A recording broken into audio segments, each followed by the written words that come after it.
Assalamu alaikum wa rahmatullahi wa barakatuh, everyone. Can all of you hear me?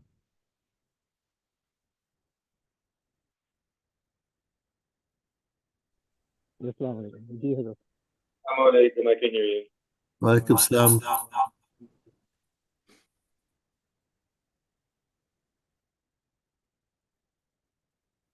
All right.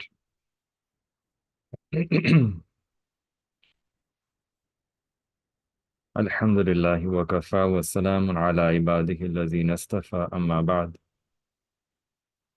أعوذ بالله من الشيطان الرجيم بسم الله الرحمن الرحيم ألف لام را تلك آيات الكتاب المبين سبحان ربك رب العزة عما يصفون والسلام على المرسلين والحمد لله رب العالمين اللهم صل على سيدنا محمد وعلى آل سيدنا محمد وبارك وسلم اللهم صل على سيدنا محمد وعلى آل سيدنا محمد وبارك وسلم اللهم صل على سيدنا محمد وعلى آل سيدنا محمد وبارك وسلم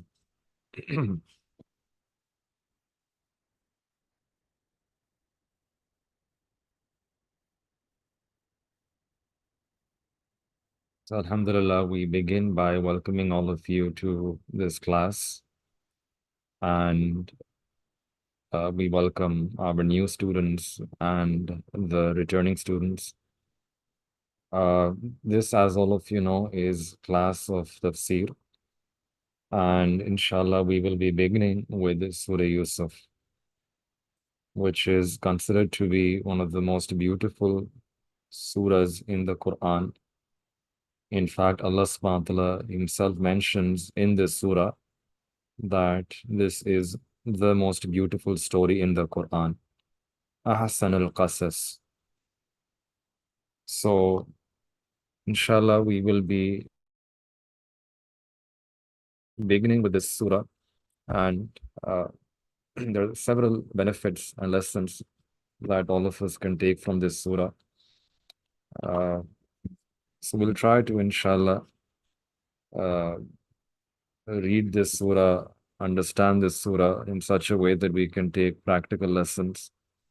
Every ayah, we'll try to pause, reflect, and ponder, and see that what lessons can we extract from every ayat of this surah. For truly, this surah is a life-changing surah of the Quran. So before we begin with the surah, introduction about what this surah is. This surah is Surah Yusuf. It's a Makkiya surah, and it has 111 ayat, 12 ruku, and the entire surah comprises of one story.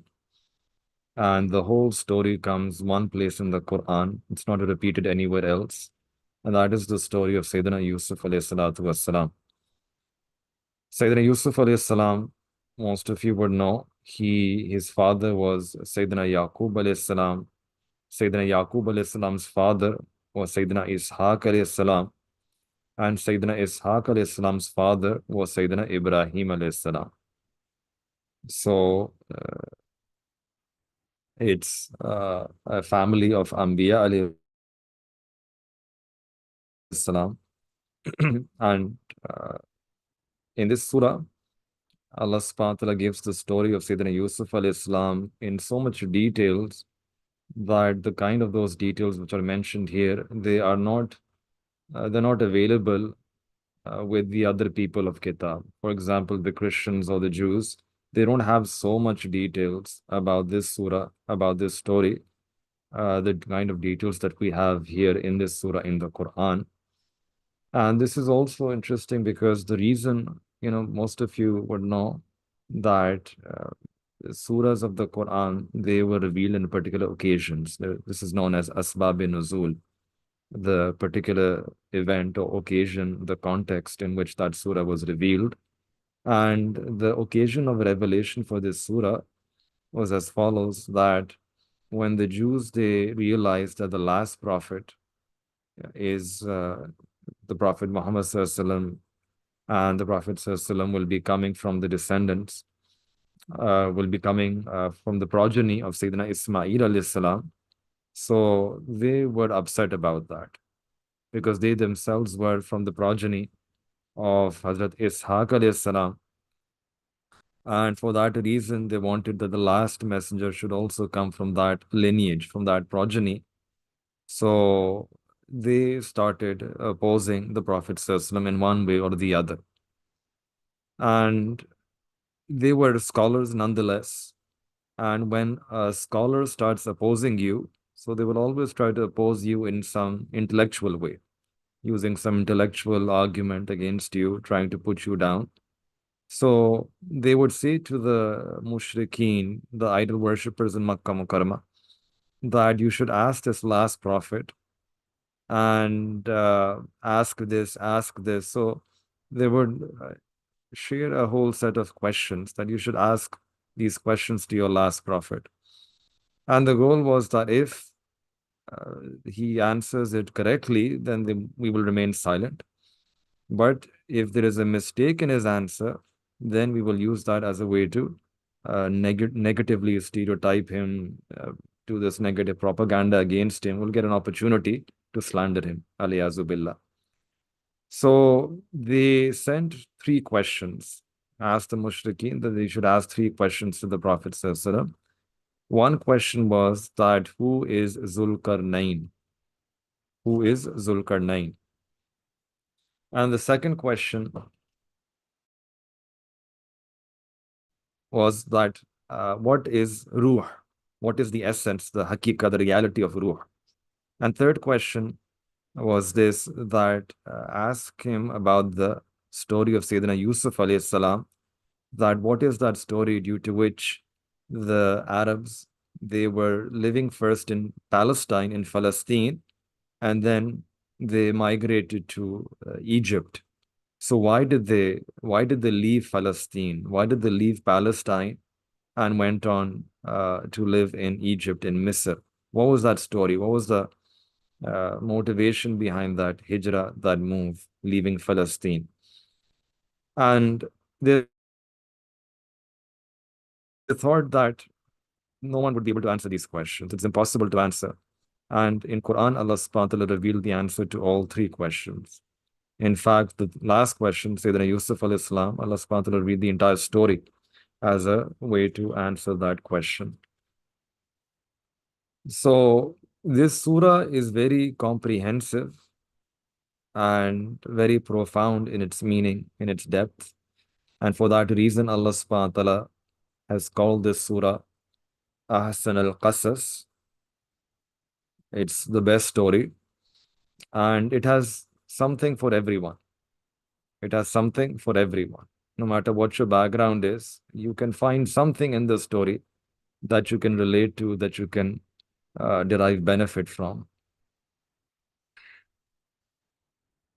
In one hadith, we learn one particular merit of this surah, that the Prophet ﷺ said that whoever has a habit of reciting Surah Yusuf and acting upon the teachings which are present here in this surah, then Allah subhanahu wa ta'ala will save that person from the difficulties of death.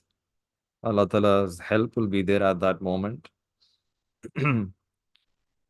So whoever wishes that difficulties and tests and trials, they become easy for a person in this life, they should try to be regular in the recitation of Surah Yusuf. This surah can bring about a transformation in a person's circumstances, just like we're going to see that how Sayyidina Yusuf alayhi salatu wasalam's life also, there was a drastic transformation that came in his life as well. All right. So let's begin, inshallah. Bismillahir Rahmanir Rahim. Alif Lam Ra Tilka Ayatul Kitabil Mubin.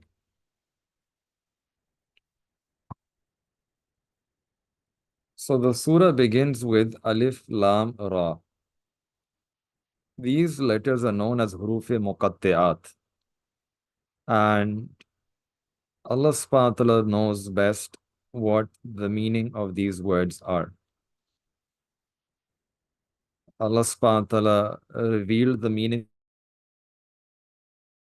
of these words to the Prophet ﷺ. But for us, the scholars, we don't know. Allah knows best what the meanings of these words are. Different mufassirin, they have tried to extrapolate, they have tried to ponder, reflect, think, and come up with their own interpretations about what could be possible interpretations about this word. So, for example, according to one position, they say that alif, they say that Allah subhanahu wa ta'ala revealed these huruf muqattiyat as a way to indicate and convey subtle messages to the Prophet ﷺ.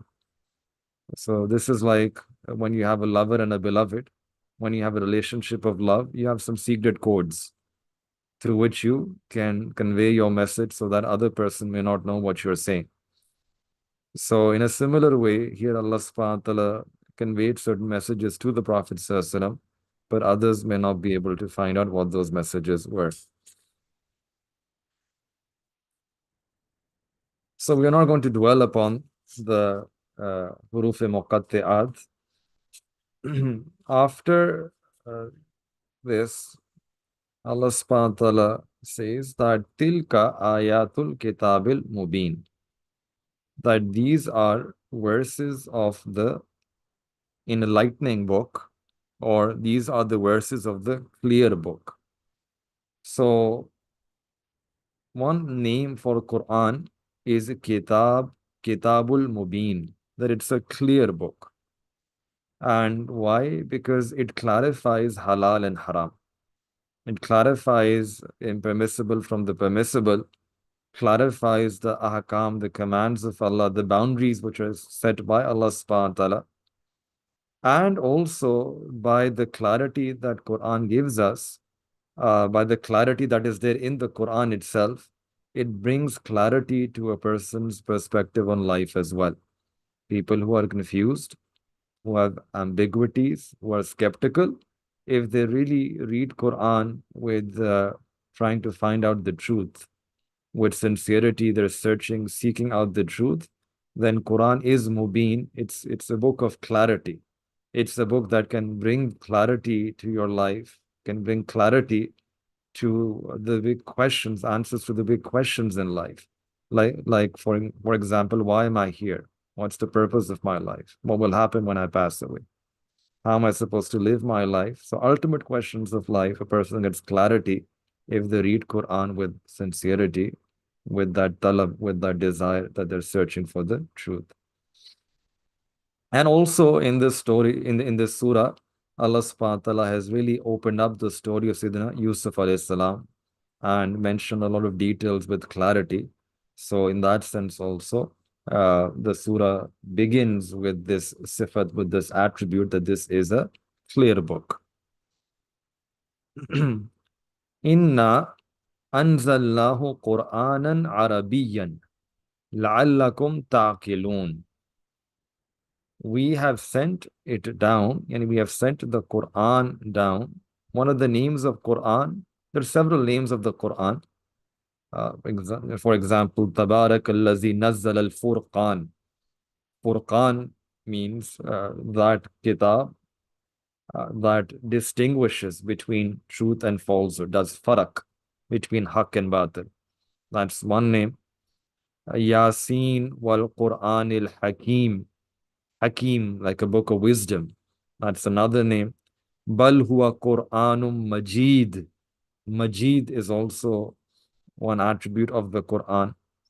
Inna la kitabun aziz. Aziz, it's a great book, amazing book. Anzalna ilaykum nuran mubayyana.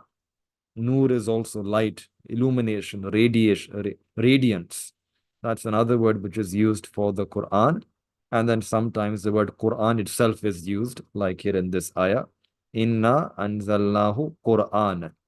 We have sent down the Quran Arabiyan, in Arabic language. We have revealed this as an Arabic Quran. Arabic Quran. Why? Because Arabic is a beautiful language. And in one hadith, we learn that we are encouraged to love Arabic language on account of three things. The Prophet ﷺ, the mafhum, the meaning of that hadith is that you should love Arabic language due to three reasons. That number one, this is first and foremost my language, my tongue, and the tongue of the Prophet ﷺ was Arabic. Second, that this is the language of the Quran. Quran is the kalam, the speech of Allah subhanahu wa ta'ala. So that's the second. And the third reason is that when the people of Jannah will enter into Jannah, the language which will be spoken in Jannah will also be Arabic. And for these three reasons, every Muslim, they should try to at least have love for Arabic language. Today, we have love for English and other languages. And the love for other languages is increasing. We go to schools, universities, colleges, and we prioritize many other languages. We learn several other languages. We have foreign languages program. The other languages are beneficial. They're beneficial. One should learn them as well. They can help you in the dunya. But at the same time, we should have some attachment with the Arabic language because it's the language of our deen. You should have some wish, some want, some desire, make some effort that this is the language of the Quran, this is the language of Nabi alayhi salatu wassalam, this is the language of the Ahle Jannah, people of Jannah. So we should have some attachment with this language. Many times we see that people say, well, I don't have time to study Arabic. Can I just learn the translation? Can I go through only the translation? It's not difficult to learn Arabic.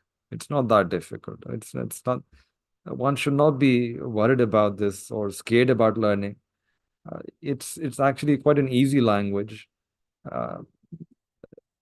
Today we see that children 6, 7, 8 years old, they can easily learn Arabic language.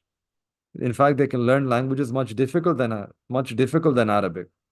So only if we make we pay some attention to this to this aspect for ourselves, for our students, for our children, then it's not that difficult to learn at least enough language of Arabic that one can begin to appreciate the beauty of the Quran, the linguistic miracle of the Quran.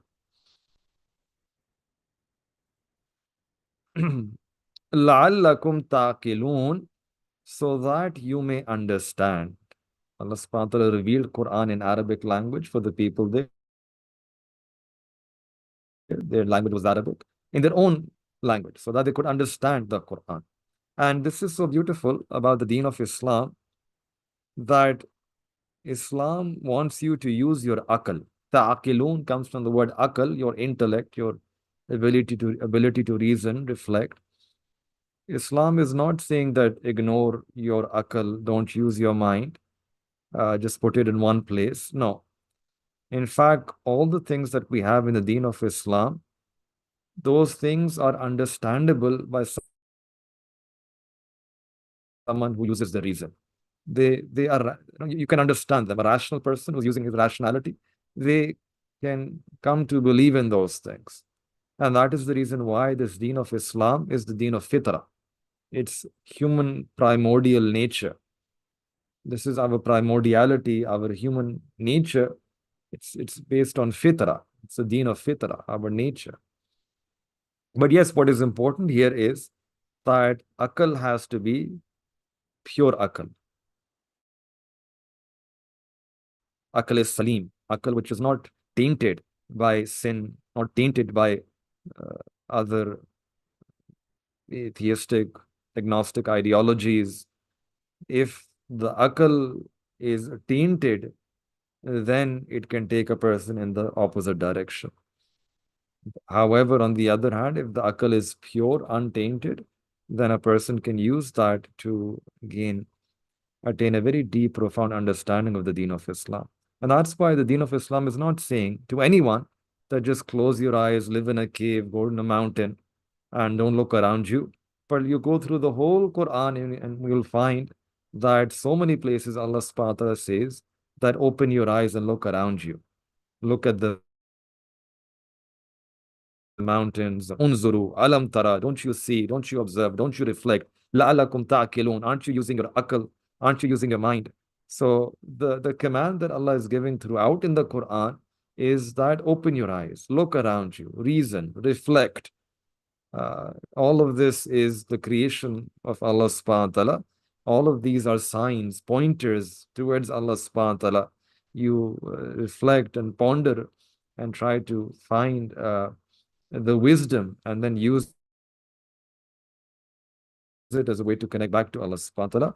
In everything that you see, they're pointing, these are pointers towards Allah subhanahu wa ta'ala. Now, from the third ayah, we have the story of Sayyidina Yusuf alayhi salam. So, Allah subhanahu wa ta'ala begins. And just to mention something about this, لَعَلَّكُمْ تَعْقِلُونَ, Sayyidina Yusuf alayhi salam's story, when there were some people back at the time of the Prophet sallallahu, when they heard this story in the Quran, and these were people who were on pure fitrah, even though they did not have Islam at that point, but they were searching for the truth, searching for haqq, and eventually they accepted Iman. People like Abdullah bin Salam, Abu Utba Yamani, these were big scholars in the Jewish tradition who were living at that time, hadn't accepted Islam yet, but they were people who were gifted with Aql Salim, a pure nature, pure Aql. And in their tabiyah, in their temperament, they were searching for the truth. So when they heard the details about the story of Sayyidina Yusuf alayhi salam in the Quran, in the manner that Allah subhanahu wa ta'ala revealed in the Quran, then that was a moment for them. That was a moment when Allah subhanahu wa ta'ala blessed them with this blessing of Iman.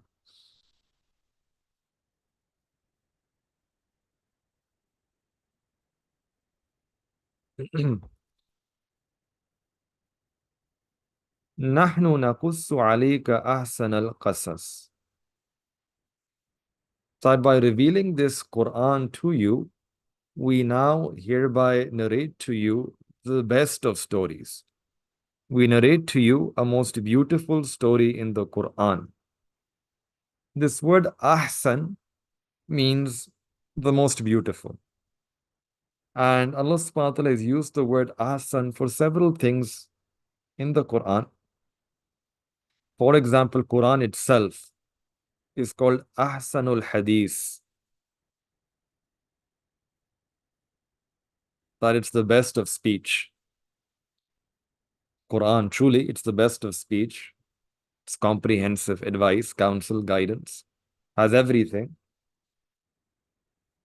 Allah subhanahu wa ta'ala uses the word ahsani taqweem for humans. That we have created this creation in the most perfect of manner, the most perfect of constitution, the most perfect of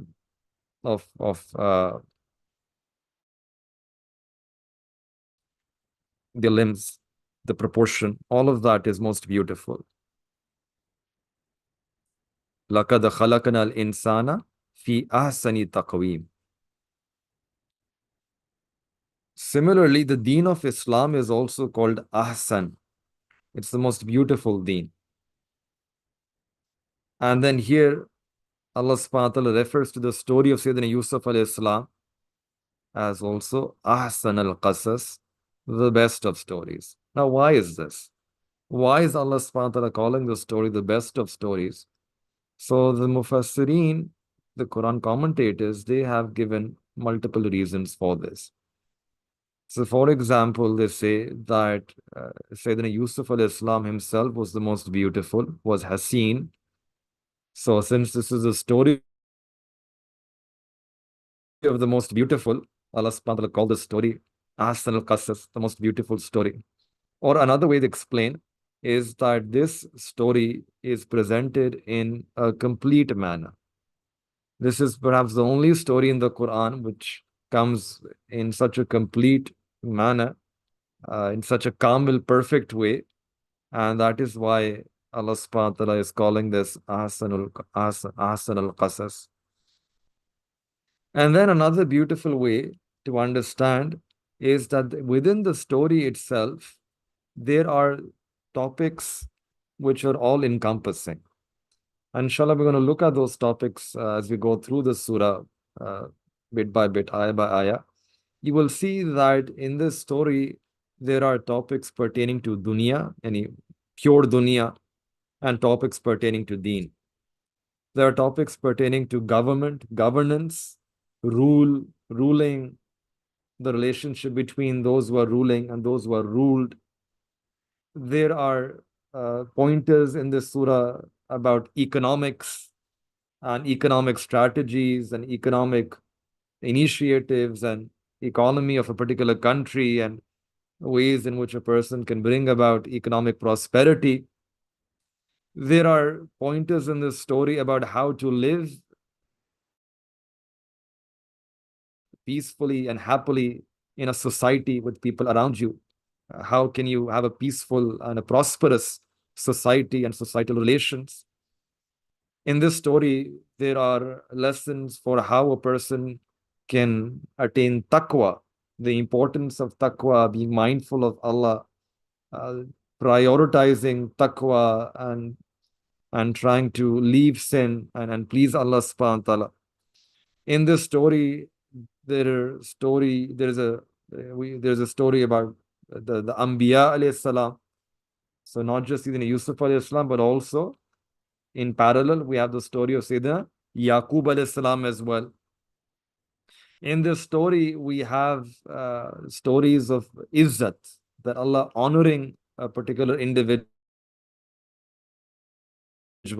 and Allah subhanahu wa ta'ala abasing, humiliating, embarrassing others as well. So you see that contrast as well. We see the treachery and the deception and how Sayyidina Yusuf alayhi salam's brother, the envy.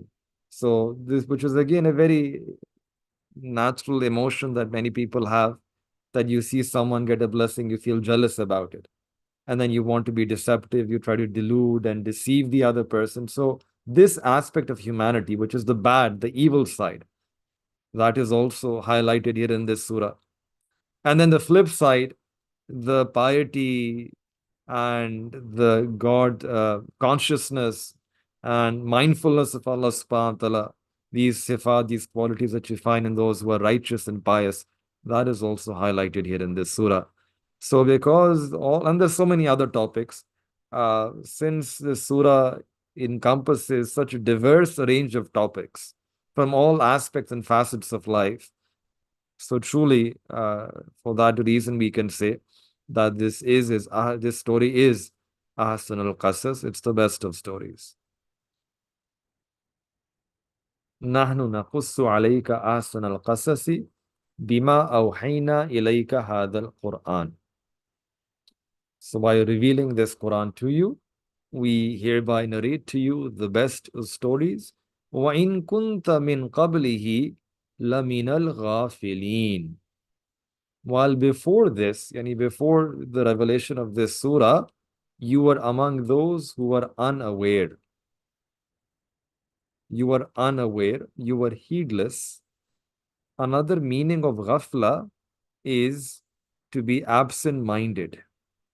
In Quran, there is so much stress on leaving ghafla, on, Allah says one place, وَلَا تَكُمْ مِنَ الْغَافِلِينَ, that don't you dare be among those who are forgetful of Allah subhanahu wa ta'ala.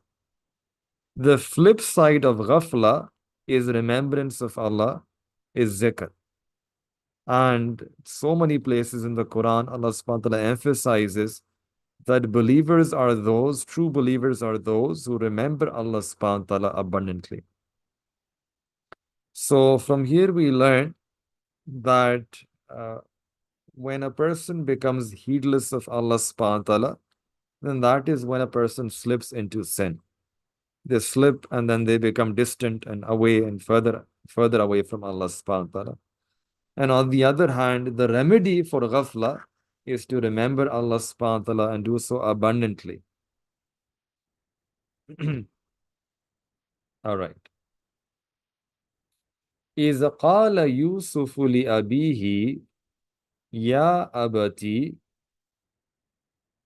So now the story begins. Allah subhanahu wa ta'ala is saying that remember the time when Sayyidina Yusuf alayhi salatu wasalam, he said li abihi, to his father, Ya abati, oh my dear father, inni ra'aytu ahada ashara kawkaba, I saw in a dream 11 stars, washamsa, and the sun, wal qamara, and the moon, ra'aytuhum li sajidin, I saw all of them that they were doing sajda to me. Now, there are a couple of things to reflect here in this ayah. First is the way Sayyidina Yusuf alayhi salam is addressing his father. The word is Ya Abati, which you can't capture here in English. It's not just my father, it's actually my dear father. And just this one word in Arabic, Abati, this is a word which is indicating that when we address our parents, our father or mother, the word that we choose should be a word that displays our love for them as well as our respect for them. Muhabbat and adab, love and respect. So this is a teaching that when you address people who are close to you, your parents, your relatives, use such a word that displays love for them, that displays a sense of respect for them as well.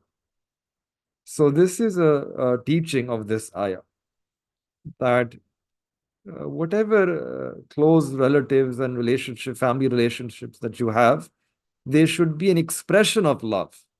For example, your aunt, your khala, your uncle, the siblings of your father, the siblings of your mother.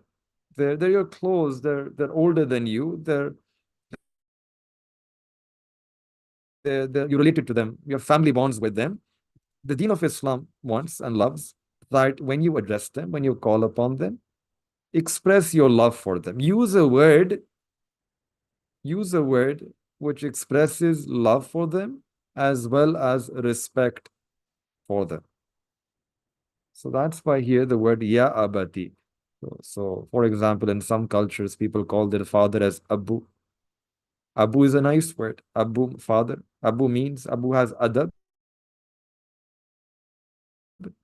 It has respect. It also has mahabba. In fact, it's the word that Allah is using in the Quran as well. It's a Quranic word. Wakana abuhuma saliha. It comes later that their father was a righteous man. So, anyway, the point is that a person should choose a word that is respectful and expresses their love for their relatives as well. Inni ra'aytu. Inni, I saw. This word I, it's one of those 4 words that one should avoid as much as possible. Especially if you look at some of the early Muslims, they would hesitate in using this word I, me, myself, and I. Because when you excessively use this word, the reason why they would be concerned is that this can make a person have a sense of pride and feel a sense of pride and arrogance and make them fall into ujub. If you see Shaitan, he used this word for himself. Ana khayrum minhu. When he refused to do sajda to Sayyidina Adam alayhi salam, the logic that he gave was that I am better than him. I am better than him. Similarly, Fir'aun, he also used this word that Ya qawmi alaysa li mulku Misra. That all of this kingdom of Egypt belongs to me. Me. Me, myself. And Qarun, famous Qarun, with so much wealth. He also used a similar word. Innama utituhu ala ilmin indi. Indi. This wealth that I have, this is my earning. I earned this. Belongs to me. I am such a big businessman. I made this deal. I got so much profit. So I got this money because of my planning, my knowledge in thee. And here in this surah, the brothers of Sayyidina Yusuf alayhi salam, they also used a similar word. They said, Nahnu usba. There were 11 of them. They said, we are a big group. No one can overpower us. No one can dominate over us. And later on, we see that the tides would be turned. They would have to go and seek forgiveness from Sayyidina Yusuf alayhi salam. So for this reason, we see when we look at the early example of early Muslims, the Quranic commentators, they extract a lesson here that one should avoid using such words which amplify your nafs, which can make you fall into ujub, this self-love, or make you have a sense of pride that I am someone better than others. Or even worse, make you fall into arrogance, which was the essential sin of Shaitan, that he thought that he was better than Sayyidina Adam alayhi salam, and then he refused to do sajda. He acted upon that sense of pride, physically manifested that arrogance by refusing, by his refusal to do sajda. On the other hand, if you look in the Quran, the way Allah subhanahu wa ta'ala refers to us and opens up our reality, that who are we? Allah says that you are all needy. Ya ayyuhan nas antumul fuqara'u ilallah. You're fakir. You are fakir, that you're needy. So, one should use a word which displays humility and be careful about using such words. You can use I, but one has to be careful that that I doesn't make a person feel those emotions which are wrong in our deen.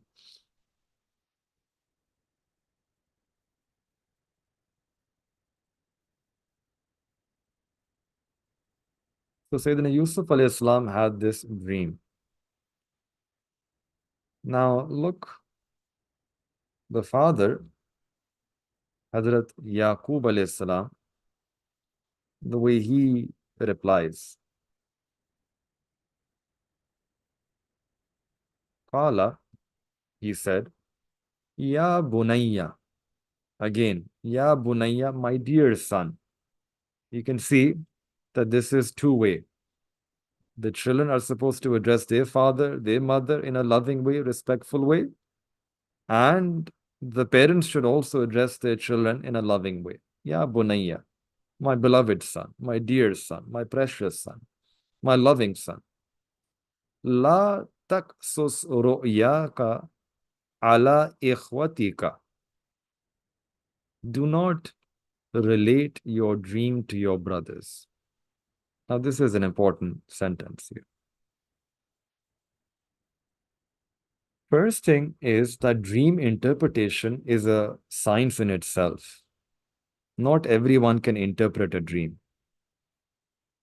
There are certain preconditions, and the scholars, they write that interpreting a dream is like a mufti giving a fatwa. So just like not every person can give a fatwa, can write a fatwa, in the same way, not every person has the ability to interpret the dream correctly.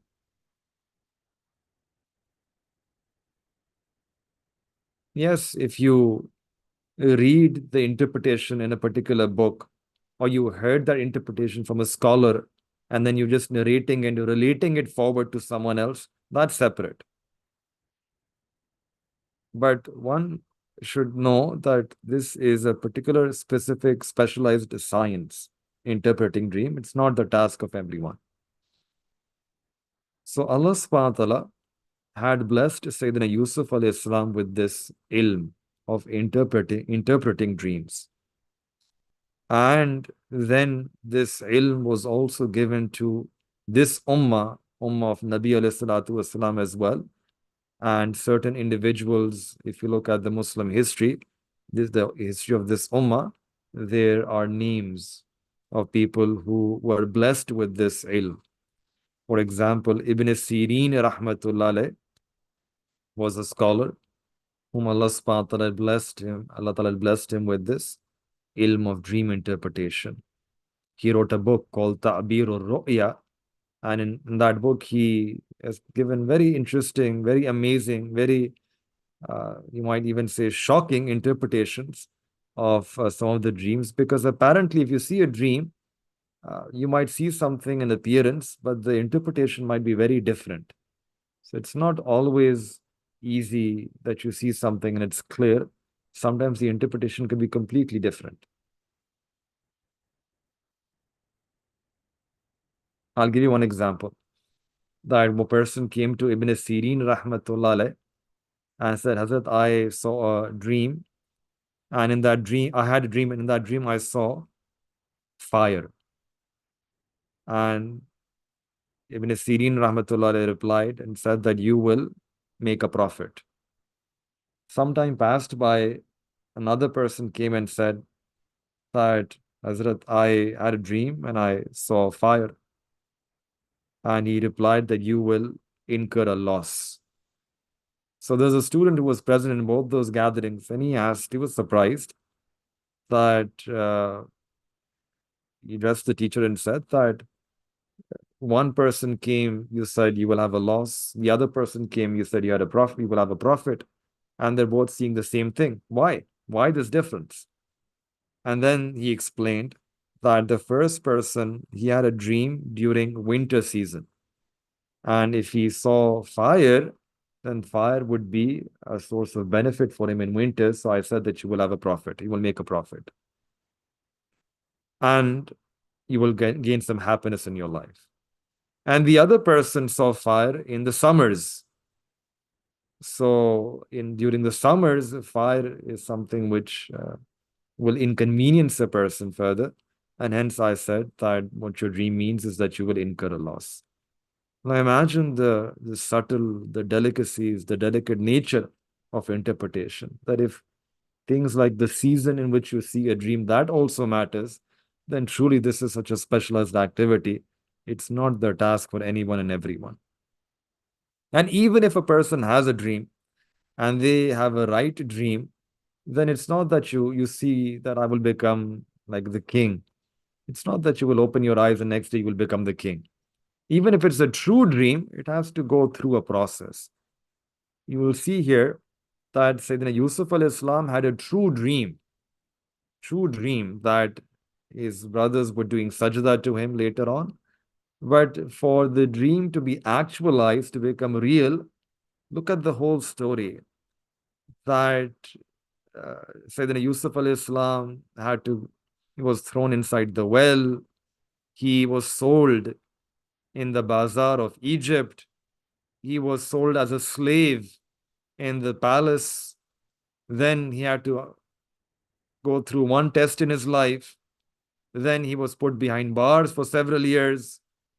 And after so many years, then finally Allah subhanahu wa ta'ala caused him to inherit the throne, and he got the wealth. And then eventually, after such a mujahida and struggle, eventually, finally, towards the end of his life, the dream came true. So spend the whole life, and then the dream is being actualized right at the end. So one should not worry too much about their dreams. One should not be chasing their dreams too much or living in like a dreamland.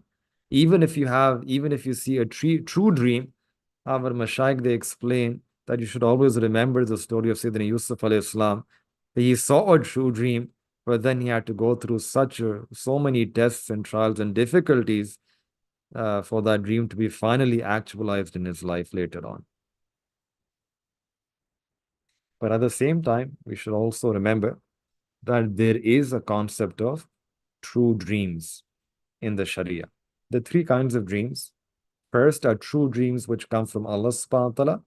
And about these dreams, the Prophet said that they are 146th part of Nabuwah. 146th part of Nabuwah. Second are bad dreams which come from Shaitan. And third are just dreams which have no significance, just a product of our psyche. Whatever you see during the day, you dream about that at night, which have no relevance, no significance, no weight. When a person has a good dream, then a person should do shukr to Allah subhanahu wa ta'ala. And if a person sees a bad dream, the adab is that you seek a refuge in Allah subhanahu wa ta'ala and you don't mention that bad dream to anyone else. If you have a bad dream in the middle of the night and then you wake up, the Prophet told us that you should spit lightly on the left side 3 times and say, A'udhu billahi minash shaitanir rajim. Inshallah, a person will be saved from whatever, even the possibility of any danger. Allah will protect them. Now, in this sentence, Sayyidina Yaqub alayhi salam, he is counseling, giving advice that, oh my son, do not relate your dream to your brothers. Why? The reason is that when a person gets a blessing and your thinking is that you're almost convinced that if I reveal my blessings to others, the other person will start envying me. This person will become jealous. In that situation, it is necessary to conceal, to hide your blessing from others. It is necessary to hide your blessings from others. Otherwise, the hasideen, the envious, they will make life difficult for you.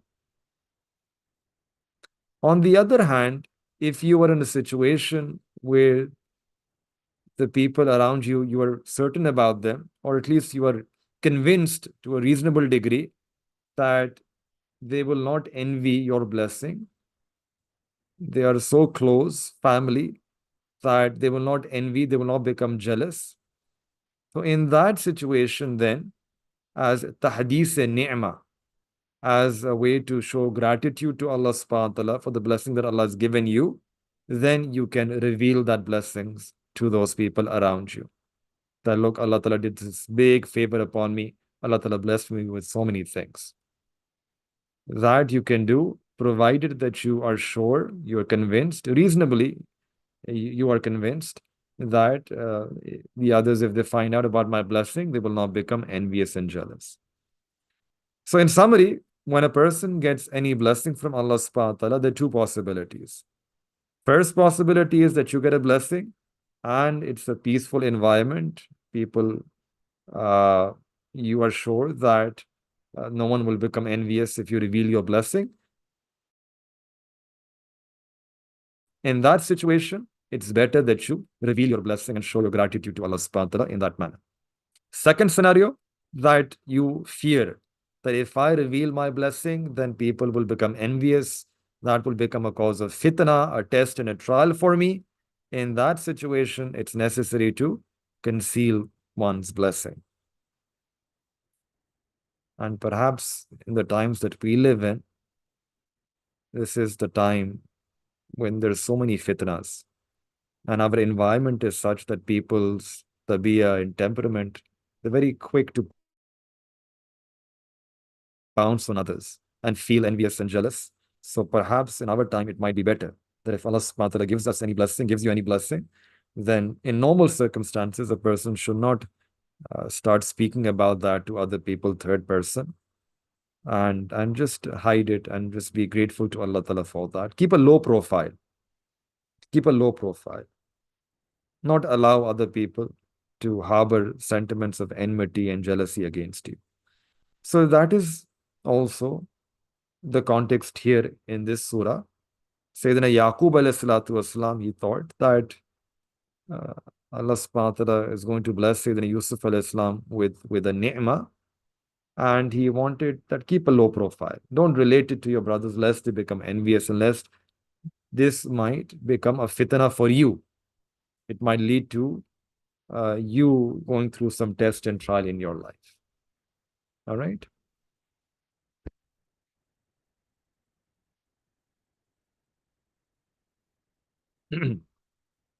So we learn that you're not supposed to always narrate everything that you hear from someone. In one hadith, the Prophet said, Kallimun nasa ala qadri ukulihim, that speak to people according to their level. According to their level. If you are saying something at a level which is much higher, they won't be able to understand. What's the point then? So you have to look at your audience. You have to look at their level and then speak at that level, at their level, and speak in a way that will be beneficial for them. Don't speak too much.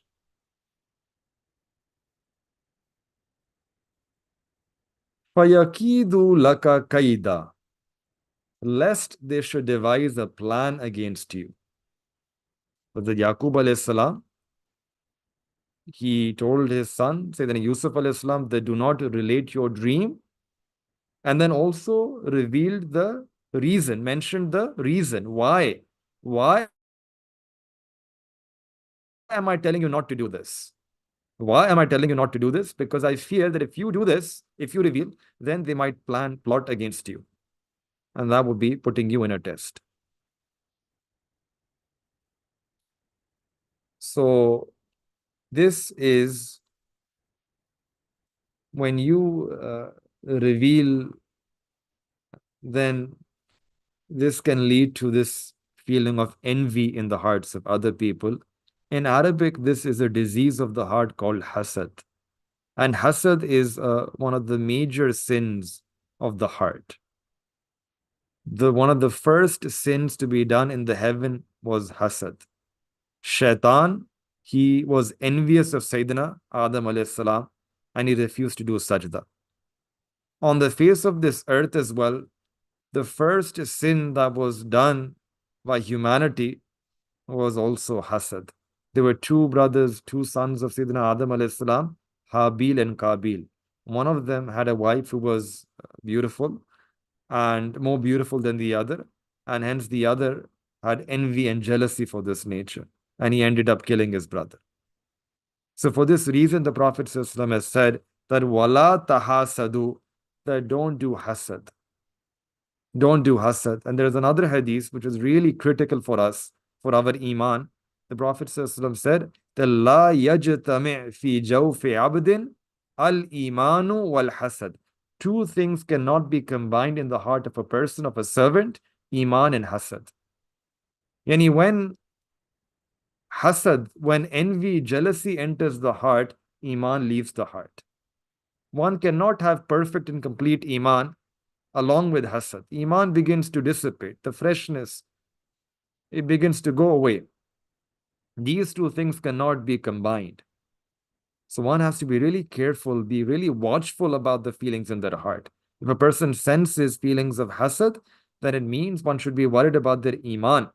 In another hadith, the Prophet ﷺ said that hasad, envy, eats away a person's good deeds the way fire eats raw wood. Fire eats dry wood. It just eats away dry wood, doesn't even leave a trace. Exactly in the same way, envy, jealousy eats away a person's good deeds. Yani, doing good deeds itself is so difficult in our times. And then you are now going to lose all of the good deeds that you're doing. That's a double loss.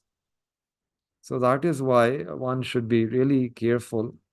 Normally, why do people feel envious? People feel envious or jealous when someone gets wealth, or when someone gets some promotion, some blessing, some kamal, some perfection.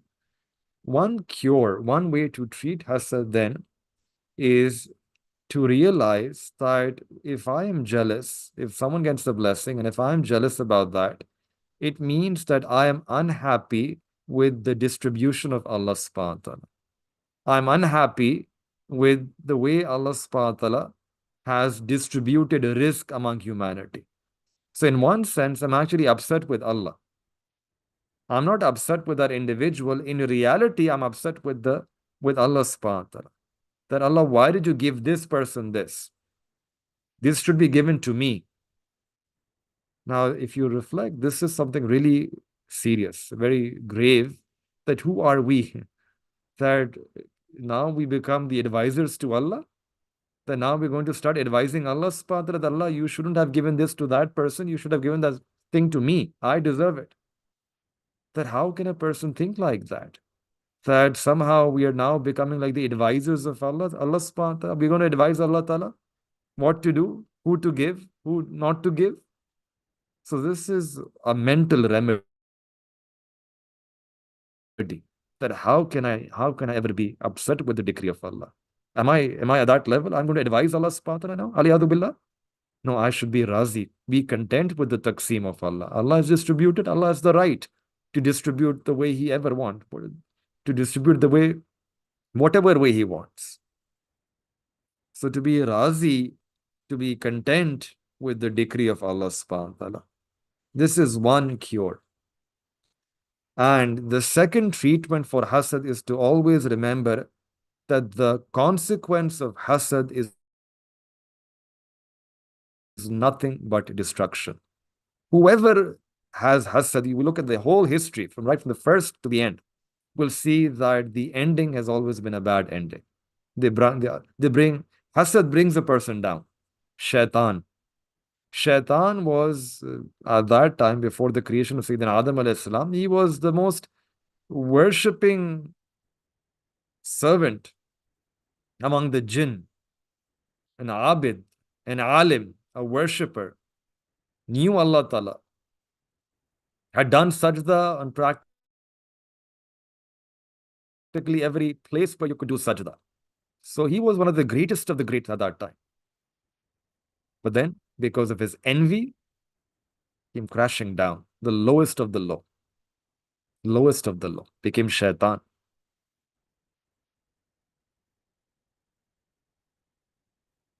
So reflecting upon the outcome, that the outcome will always be a bad ending, that is also going to motivate a person to leave hasad.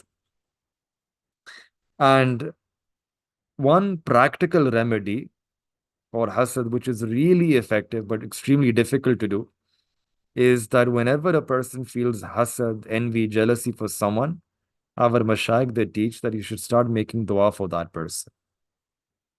Now, you cannot even think good about that individual, let alone making dua for that individual.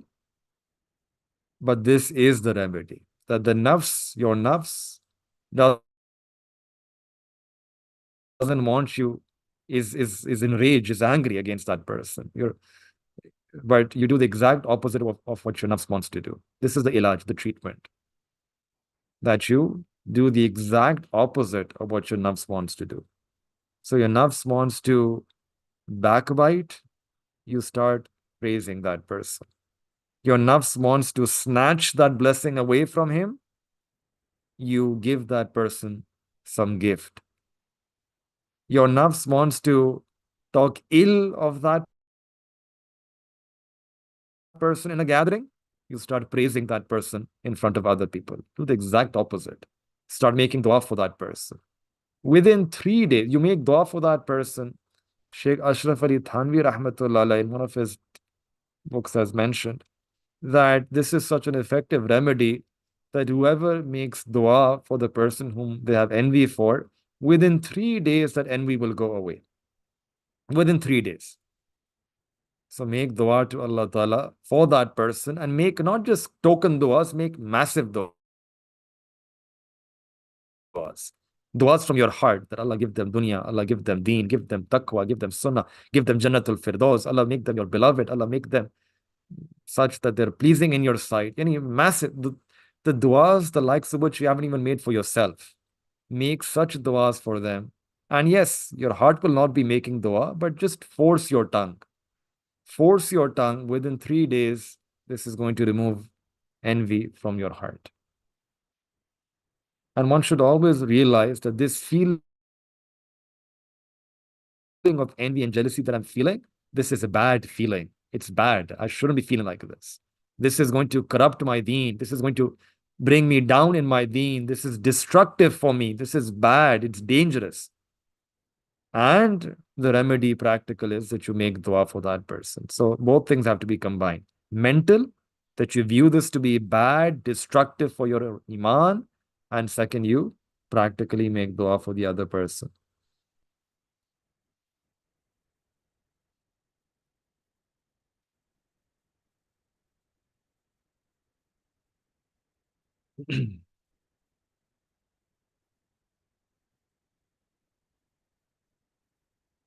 So may Allah subhanahu wa ta'ala give all of us the tawfiq that we can save ourselves from this very destructive sin of hasad.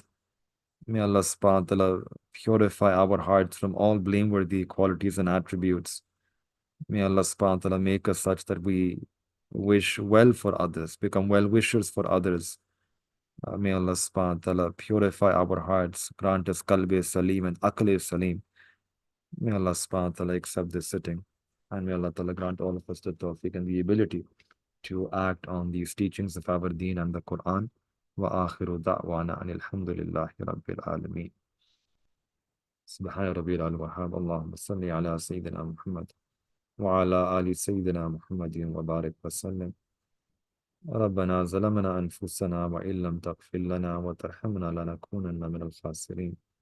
اللهم إنا نسألك من خير ما سألك منه عبدك ونبيك محمد صلى الله عليه وسلم ونعوذ بك من شر ما استعاذك منه عبدك ونبيك محمد صلى الله عليه وسلم وأنت المستعان وعليك البلاغ لا حول ولا قوة إلا بالله العلي العظيم صلى الله تعالى على حبيبي خير خلق محمد وعلى آله وصحبه أجمعين برحمتك. جزاكم الله خيرا.